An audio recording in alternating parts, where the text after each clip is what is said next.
يستوي القاعدون من المؤمنين غير أولي الضرر والمجاهدون في سبيل الله بأموالهم وأنفسهم.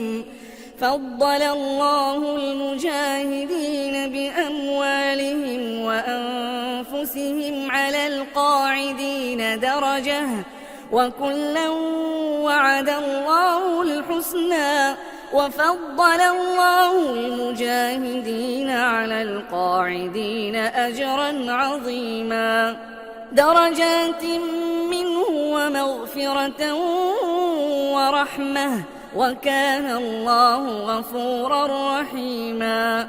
إن الذين توفاهم الملائكة ظالمي أنفسهم قالوا فيم كنتم؟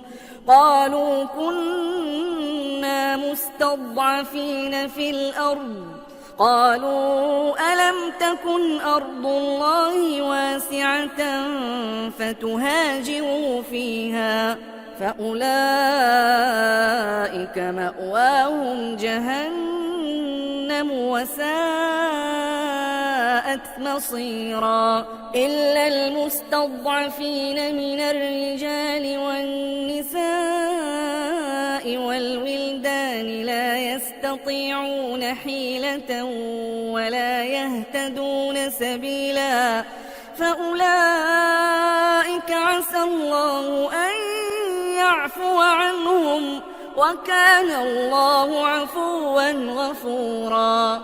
ومن يهاجر في سبيل الله يجد في الأرض مراغما كثيرا وسعة، ومن يخرج من بيته مهاجرا إلى الله ورسوله ثم يدركه الموت فقد وقع أجره على الله، وكان الله غفورا رحيما.